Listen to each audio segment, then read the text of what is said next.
Hi everybody, this is Arkady Frekhtman. I'm a New York City personal injury trial attorney helping injury victims and families. And today we are talking about big verdicts, record-setting verdicts. And these are jury verdicts and trials that closed out 2023. And I'm going to talk about two cases today. And both of these cases are against Amazon. They're truck accident cases. They're interesting cases.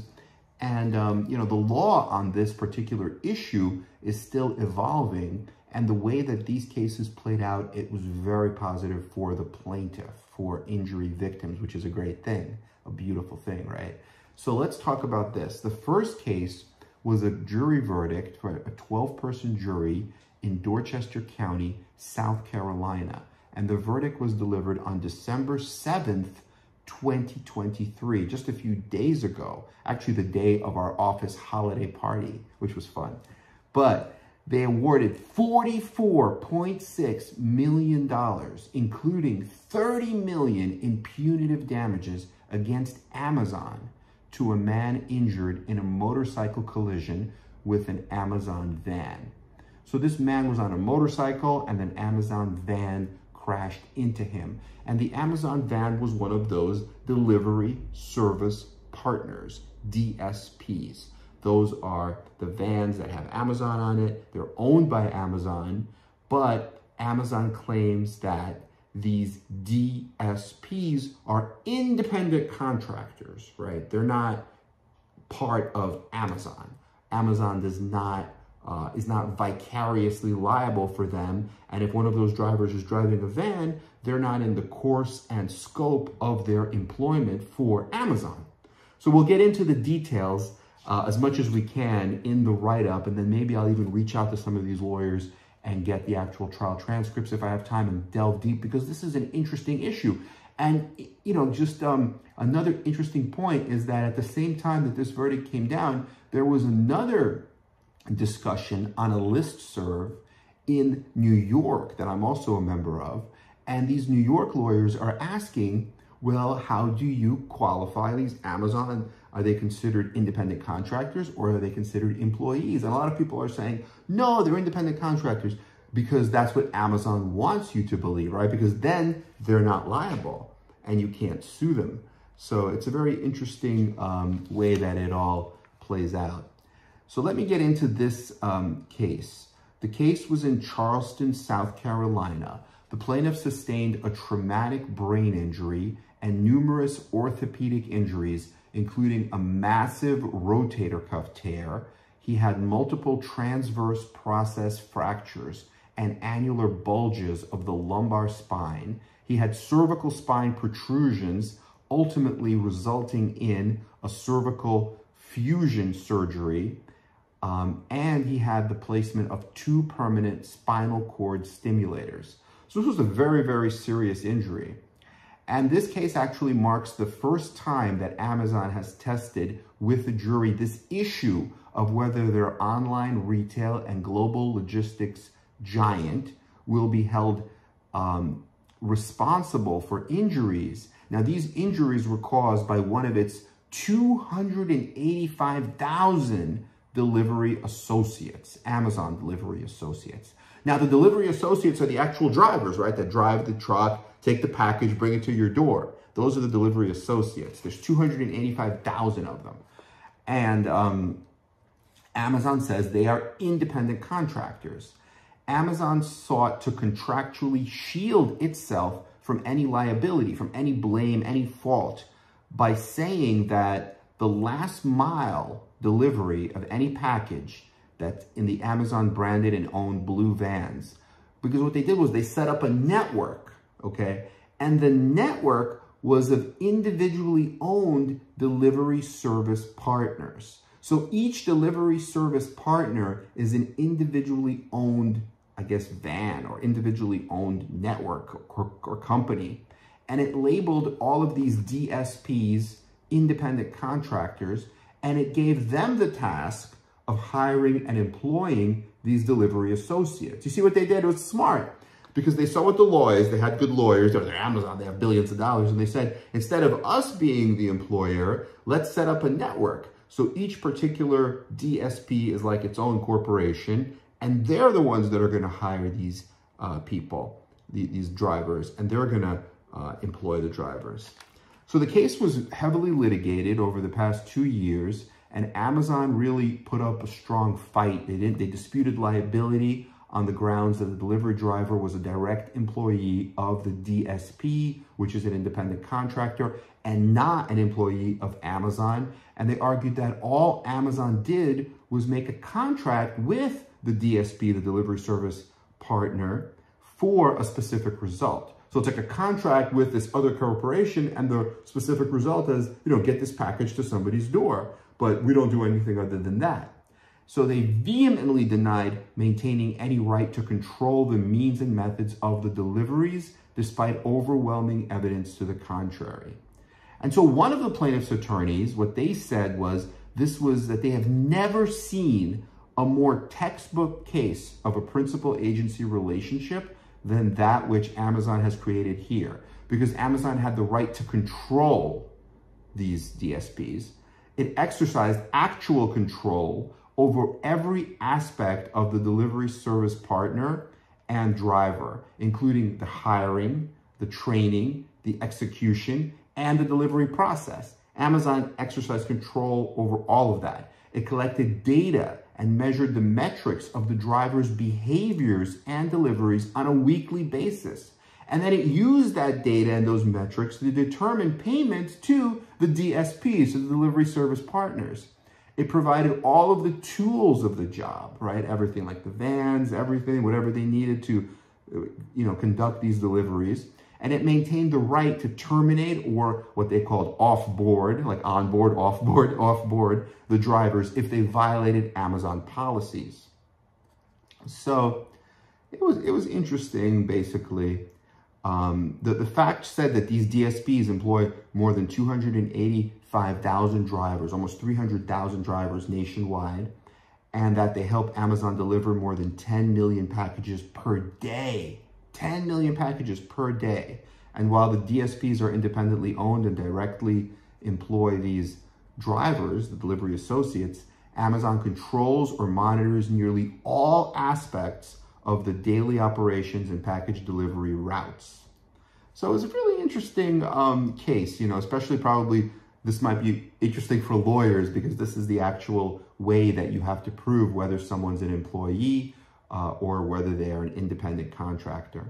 And so at trial, the lawyer for Amazon argued that the independently owned DSP and driver, who was a direct employee of the DSP, the local DSP, that corporation, both of which were operated out of an Amazon-owned hub, but he's saying that they were merely independent contractors. They were not agents of Amazon, and there's no vicarious liability. And so, according to another attorney who represented the plaintiff, he said that in the state where it happened, in South Carolina, what the parties have labeled themselves in an agreement or contract is not determinative of the relationship. Meaning, I can call myself an independent contractor, right? Doesn't mean I'm an independent contractor. Like, I can call myself a giraffe or an elephant. Doesn't mean I'm an elephant. What you really have to do is you have to test whether a purported principal, such as Amazon, had the right to control and direct the means and methods of the agent's work. And in this case, there was overwhelming evidence that Amazon controls and directs nearly every aspect of these delivery service partners and their delivery routes.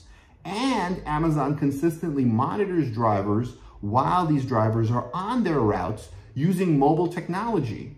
And Amazon requires the mobile technology. So that was overwhelming evidence. And so they said that in this particular case, in this specific case, where the verdict was handed down, Amazon owned the van. They owned the van that the Amazon delivery associate, the driver, was operating at the time. Amazon designed the route that this driver was assigned on the date of the crash. Amazon assigned all the packages to that route. So Amazon is the one who assigned the packages to the route. And Amazon monitored the driver through eDriving by Mentor, which is an application, like an app. And this application tracks unsafe driving behavior, such as speeding, hard braking, cornering, and distracted driving. And so throughout discovery, plaintiff's counsel learned that this driver had more than 90 counts of distracted driving. And this was all recorded by the Amazon app, right? This e-driving app that Amazon used, and it required the app. Like, you can't have a driver and not use the app. And then all of the data, the 90 violations, are reported back to Amazon. So Amazon knew about all this. And so despite all of this, in the 5 months of employment before the date of the September 2021 crash, they didn't really do anything. They let this guy keep driving. And then a forensic review of this particular driver's cell phone records and his phone revealed extremely high data usage on the date of the crash that a digital forensics expert testified was consistent with viewing high-resolution videos. So this guy was watching videos at the time that he's driving and delivering these packages. And the forensic imaging of the driver's phone revealed numerous other instances of distracted driving, including posts on his public social media accounts depicting him filming videos while operating a moving vehicle, some in his Amazon uniform and inside his Amazon van. So he's watching videos, he's filming videos, and he had access to adult entertainment websites while on his Amazon delivery routes the day before and the day of the crash. And he also had a significant YouTube watch history, while he's driving on the date of the crash. So in the face of all this forensic evidence, the plaintiff's attorney really cross-examined this driver at trial. And so for the first time on the stand in the trial, during the trial, the driver admitted under oath, in the actual trial, he admitted for the first time on the witness stand that he was engaged in distracted driving on the date of the crash, looking at pornography and other videos on his phone while on his delivery route. And that's why he crashed into this plaintiff, this guy on a motorcycle. So the counsel for the plaintiff also presented multiple TikTok videos that the driver, this driving associate, this delivery associate, had made of himself while driving both before he was hired, after he was hired, and yet still after the crash. So the jury found that Amazon, in addition to being vicariously liable for the acts of the DSP and DA, the delivery service partner, and the delivery associate, the driver, was also grossly negligent in hiring, supervising, and retaining this delivery associate, this driver, given all that it knew or should have known about his dangerous driving habits. And counsel for the plaintiff presented evidence to the jury that the same company that Amazon used to do a driving history background check and a criminal background check on this particular driver also offered a social media background check. You just got to check the box. Maybe it's another $10, and they'll do, whatever, $50, but they'll do a social media background check. And had they done that, it would have revealed that this driver was unfit to be a commercial delivery driver because of his dangerous, distracted driving habits that he publicly posted. He's posting this on social media to the public and TikTok. So it's crazy. Also, Amazon had other technology, namely the Netrodyne camera system that had been installed in some, but not all vans in 2021. And the Amazon driver admitted that if the Netrodyne camera system was installed in his van, then he would not have been engaging in distracted driving. Because now it's a camera system, they would be able to actually see what he's doing. So he couldn't be doing that, right? Because if he was doing that, I guess they would fire him right away, or I don't know how the Netrodyne system works, but but they already had the other evidence about him, 90 infractions, hard braking and speeding and this and that, and they let him keep driving, so who knows what they would have done. So counsel for the plaintiff said that the jury's $30 million punitive award against Amazon appears to be a message to Amazon that the jury expects better vetting and supervision of its delivery drivers by Amazon, and that its conduct in this case was not only unacceptable, but it was reckless.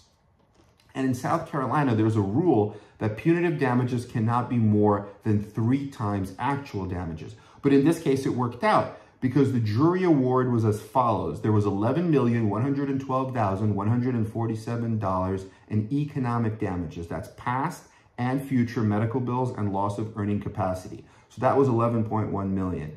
Now, there was $3,300,000 for non-economic damages. That was pain and suffering, loss of enjoyment of life, permanent impairment of the spine, and brain injuries. That actually is a little light, just that part of it, $3 million for all that, past and future for this guy. And so then the jury also allowed for $175,000 in punitive damages against the driver personally, against the delivery associate, that's the driver, and $50,000 in punitive damages against the DSP, that's the delivery service partner, the company, I guess, that owned the van, or that, you know, not owned, because Amazon owned the van, but I guess the company that, you know, I don't know what that means, the DSP, I guess, like that corporation that was, that Amazon put in charge, right? Because they created this network, this false network. So that the corporation that they put in charge of that particular van, that DSP, they allowed for $50,000 in punitives against them. But the big number was $30 million in punitives against Amazon. And the total verdict was $44,600,000, $44.6 million. So great result. And actually in a very conservative venue, South Carolina. It is not New York City. It is not the Bronx. It's South Carolina. It's a very conservative venue. So let's talk about the second case. The second case was a case. Now, I don't have too much information because, like, the way I do these is that I get emails. I'm in a lot of different networks with attorneys, listservs, and, you know, they share information, and I learn, and I try to share the information with my viewers, but I don't have access to the actual trial. Like these two cases, I did not watch the trial on CBN. I don't think it was on CBN, the Courtroom View Network. I could ask some of the lawyers that I know if they would be willing to share trial transcripts, and maybe if I have time, I'll read some of them and talk about them some more in a later video. But this second case was also against Amazon, but the write-up on this case is very short because this case was the verdict just came down a few days ago. This verdict came down December 18th on Monday, and today is December 20th, right? So just like 2 days ago, it just came down Monday afternoon. And, you know, he says the writer was the law partner of the trial attorney, and he says, I want to give a shout out to my friend and law partner. And he says it was an outstanding verdict that his team received, and this was in Dallas County. This was also against Amazon and several other entities involved in the delivery chain. So very similar to the first case. These are Amazon and the other entities, the DSPs, involved in the delivery chain. So this one was a rear end crash, and it was by a delivery truck that resulted in the death of a man who had a wife and 3 children. And the delivery driver did not have a commercial driver's license. So this Amazon delivery driver didn't even have a CMV, a commercial, a CDL, a commercial driver's license. And he did not receive any training on operating a CMV, a commercial motor vehicle. So he didn't have any training on how to operate a truck, and he didn't have a CDL, like a commercial driver. And this guy's out there driving. That's also insane. And the liability facts were fairly complex, given all the players. So he's going to say, he said in the email, he'll leave that to the trial lawyer to explain in a later write-up. But the trial lasted 6 weeks, including taking a week off for Thanksgiving. And so basically, Amazon actually settled right before closing arguments. And it doesn't say how much Amazon settled for, but it's probably a significant amount. Now, Amazon is out of the case. Now, the case proceeds to trial against these other delivery service partners or these other entities involved in the delivery chain. And so the verdict in this case was $105 million. It was $12 million in wrongful death damages, $30 million for survival damages, $63 million in punitive damages. And then they talk about who the trial team was and the paralegal, and they just said that, look, the trial attorney, the lead trial attorney, was a true warrior who tries cases. He doesn't win them all. No one does. And he has never been one to boast about his victories, but he's a very smart, humble, deserving trial lawyer. And they said, just take a minute out of your time to congratulate him and his team. So yeah, absolutely. This is an amazing result, $105 million. But I'll do another video once I learn more, and we could talk about the nitty-gritty, the details about this. Okay, everyone, thank you for watching. Please like and subscribe to our channel. Let us know what questions you have. If you'd like a personal consultation, just text me, 347-566-9595. I'm in New York, but I work with lawyers all over the country. And actually now I want to add these lawyers to my network. So if I have a case in Texas or a case in South Carolina, maybe I could work with some of these lawyers that specialize in trucking crashes and that specialize in Amazon injuries, because there are a lot of Amazon vans and trucks right now. I see them everywhere. So it's just unfortunate that a big company like that is not being safe and is not playing by the rules and is allowing these crazy injuries, traumatic brain injury, multiple surgeries, fusions, and this poor man was killed, and the destruction not just of his life, but what about the family of 3 kids and a wife, and just it reverberates so far beyond, even beyond the family. It's really a tragic thing. So please, stay in touch. We love your interaction. Our goal is helping serious injury victims and families. Okay, all the best. Happy holidays, and we will talk to you soon. Bye-bye.